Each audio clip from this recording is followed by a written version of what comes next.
Hey guys, welcome back to my channel. I am taking my literal third attempt at filming today's episode. My camera's been overheating. I mean, it's not even that hot. I don't know what's going on. But the good news is this episode should be a lot better rehearsed than usual because I've ran through it a few times.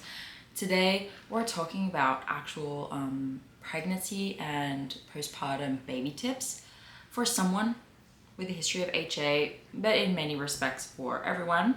There's plenty of videos out here like this, but we certainly get questions that are more common for people with HA.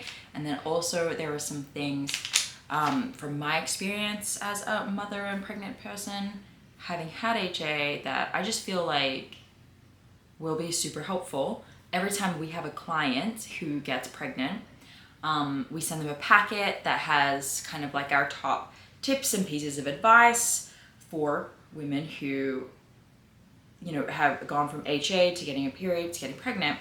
And so I kind of want to share a few of the things in there and maybe answer some questions that you might have like in advance. So whether you are pregnant or you're planning to get pregnant, I think that there'll be something in here for you. So the first thing I'm actually going to do is dive into breastfeeding and like feeding babies, infants. So I'm not a lactation expert by any means, and so I'm not going to talk about that. But basically, everyone goes in with some idea of a plan of what they want to do, right? You either want to breastfeed exclusively, breastfeed and pump, formula exclusively, or a mix of formula and exclusive, a mix of formula and pumping, and then maybe even something in between where you get donated breast milk or something like that. So we had that original plan to breastfeed and pump because our baby was going to go to daycare. I like breastfeeding. It's very economical and it was like, I could do it. So, you know, why not? But I did actually have a hard time keeping up with the demand because my baby was going to daycare and I was not a super producer. I made the exact amount needed at a given time, if not a little bit less, because I had a really hard time keeping up with the pumping schedule. If you want to produce enough milk for a baby and you are not a super producer, it is a lot of work to pump that frequently. So I ended up having to go the formula route, and I don't like any of the formulas in the States. They've got, you know, sugar, canola oil, corn syrup, like the whole thing. You're just like, what do you mean this is an infant formula? What do you mean, right? But I know that in Europe, it's way better. So we were actually in the formula shortage at the time of needing it anyways. And so we ended up sourcing some online from the UK, which we preferred because the standards for products like this in the UK and Europe in general are way better than they are here in the States. It's super sad. So we did a bunch of research and we ended up finding Kendamil. Now I didn't need to use formula until she was about probably 5 months old, but the Kendamil whole milk, the Kendamil first infant milk was available in the States sooner as a result of the formula shortage. But we did end up using the follow-on milk and the toddler milk. So all of these have very similar ingredients anyways. And the first ingredient is whole milk. There's not a single, like, well, that's probably not true. You know what I mean? Like there is a little bit of sunflower oil and rapeseed oil. Like it's not perfect. But when we did a side-by-side, my husband and I, of the ingredients in Kendamil versus anything else in the States, we were like, absolutely, you know, this is going to be what we use to supplement with. Now, this was harder to get. We had to wait 2 weeks and everything like that, and we had to figure out something in between, which is a different story. We ended up giving her whole milk before she was 1. And it was totally fine. Just saying. Plus, the first ingredient of this is whole milk, but we would have liked to have gotten it sooner. So today's episode is actually sponsored by Organics Best, which is organicsbestshop.com, which is a really cool website that allows you to buy European formulas from the Americas. And it might be other countries, you can check that too, but they saw this need, they saw what we saw, they saw that the formula in the UK and the Europe is better, and we want it. So props to them, that website. Thank you guys so much for sponsoring this video. If you are pregnant or a mama, you want to get some in advance, I do actually recommend, if you're planning on breastfeeding, still getting some kind of formula you like. They have different brands, right? This is just the one that we use, but getting one, even if you don't intend to use it, because we didn't intend to use it and our baby was hungry. And I'm telling you right now, if you are only breastfeeding and you are struggling to get your infant to sleep at night, and you're like, I don't understand, like they're feeding, like no. You're probably more empty than you think, and your baby is probably hungry, and this will change your game, and you'll totally change your tune on supplementing with formula. And it's just supplementing. It's just like when you're a little bit behind, when baby's still crying, it feels like they're a bit hungry. Like it's a perfectly reasonable option if that's what you have. Like I know not everyone has that opinion, but I have that opinion. So that's that. Organicsbest.com. Thank you guys for sponsoring the show. Okay. So I want to talk about prenatal. So before you get pregnant, during pregnancy, and after when you're breastfeeding and things like that. A prenatal is actually pretty important. And in other countries, like Australia and stuff, I forget, it has a different name. But it has a different name. I can't remember what it is. Y'all don't call it prenatal as much. So that's what it's called here in the Americas. And it's like a multivitamin that is significantly more robust with things that are particularly more important for pregnancy, like folate, for example. So we like one called FullWell. It's really good. We are very familiar with the owners of that company. Like we met them at an event, you know what I mean? And we kind of deep dived into their product and we just fell in love with it. And so we switched from, I used to always recommend the Garden of Life one. And that one's great, but it is whole food that essentially has been kind of like crushed into a pill, which is great, but it's not quite as easy as like reliable for absorption. Whereas this FullWell one is kind of designed for maximum absorption. So I love that. But I also love beef liver. Let me talk to you about beef liver for a second. When you're pregnant, I love beef liver. I was taking beef liver. My midwives were like, that's great, we love that, because they understood. Whereas a lot of your doctors are going to say, absolutely stop taking the beef liver because you're pregnant now because of vitamin A toxicity. Please know that that is misguided. Like, look, listen to your doctor, do what you want to do. Like, I'm not a doctor, I'm not your doctor.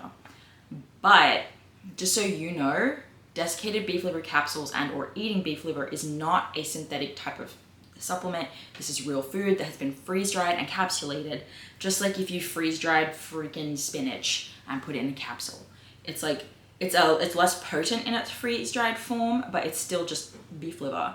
And so it's the natural form of vitamin A in beef liver. And the concern with vitamin A toxicity actually comes from synthetic vitamin A sources. Like, for example, if you take Accutane for your skin, well, Accutane has a lot of vitamin, like it has significantly higher doses of vitamin A.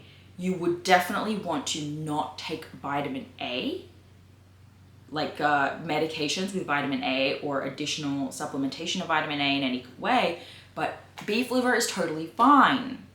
In fact, if you have a history of HA and maybe even a history of the pill all at the same time, you're in such a deficit of nutrition that I feel like I felt it was safer for me to take the beef liver. So do with that like opinion what you will. And then last thing, if you're going to take the beef liver and a prenatal, you probably only, especially for like the FullWell one that's super effective, quite potent, you would only need to take like a half dose of the prenatal. So that's going to save you kind of money in the long run. And it's just like, for me, that's all I did was the beef liver and a prenatal. And that's all I needed for my whole pregnancy. Okay. Will HA happen again postpartum just as easily?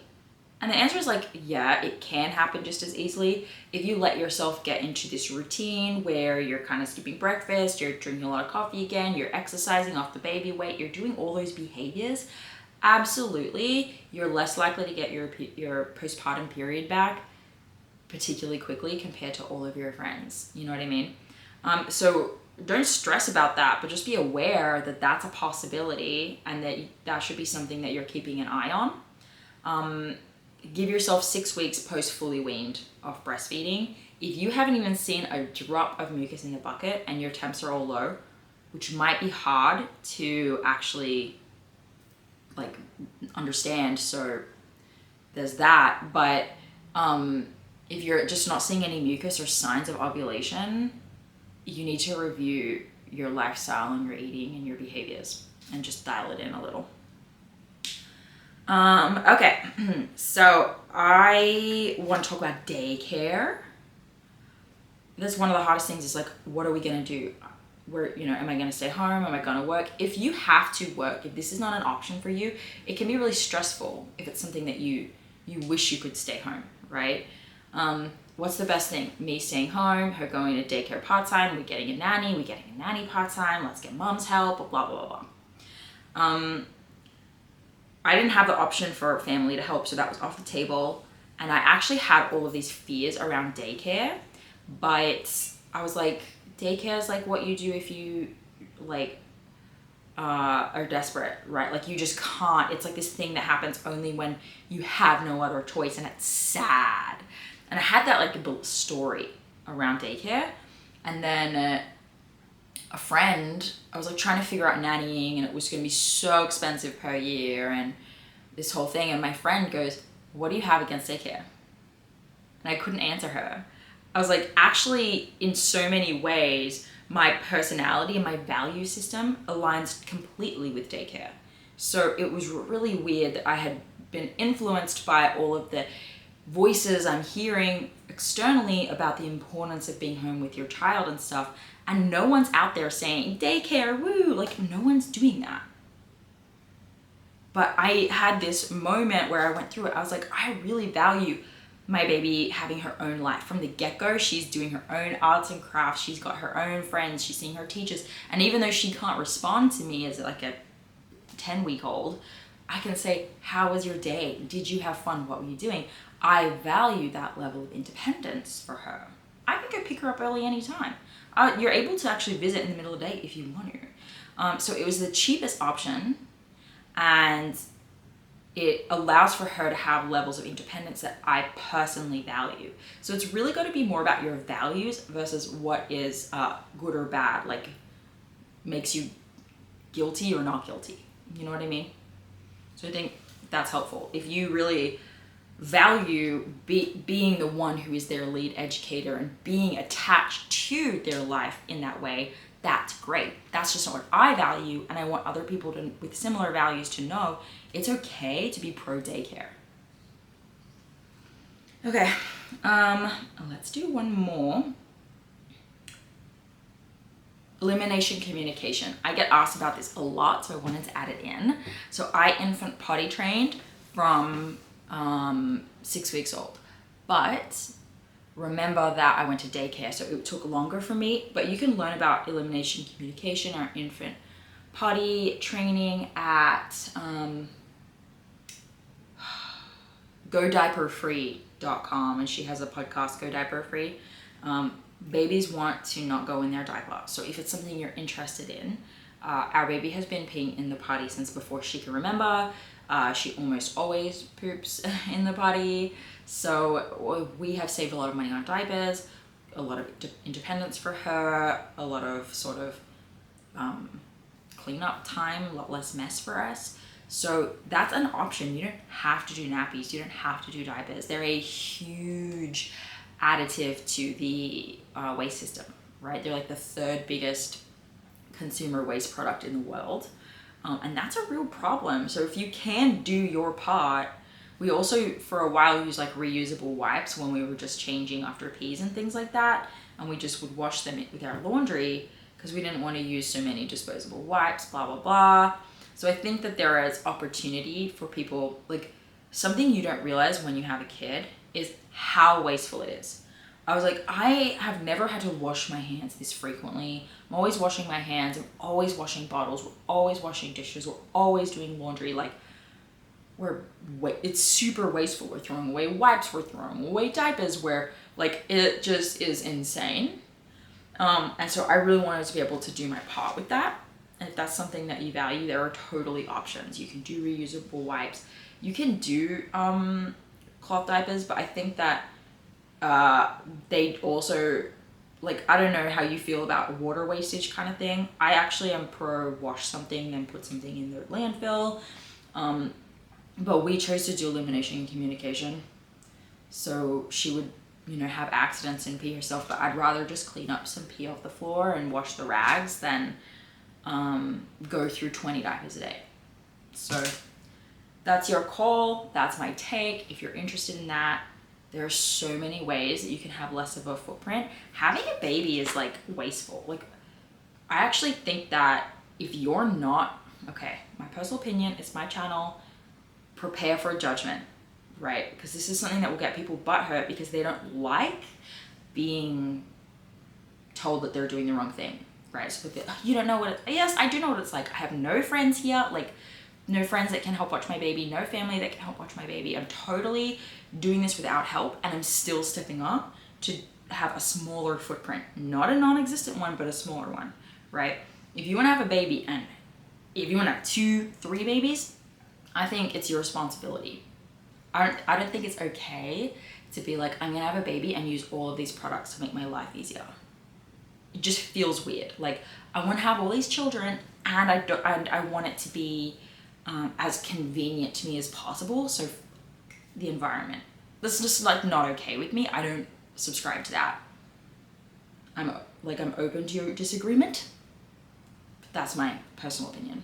So that's all I have for now. This camera sucks and is on 8% battery, which keeps happening to me. So I have to do these episodes really, really fast. But I hope you like these tips. If you want more interested in sort of my take and the things I did, or maybe I'll get Ashley on, or if you have any questions about pregnancy, postpartum, and how it might connect to HA or not, let us know. But I hope that this was a helpful little insight for some different perspectives for how you might want to approach motherhood. Please like and subscribe. Subscribe to this channel. Release videos weekly to the absolute best of my ability. And I'll see you guys next week for another one. Bye.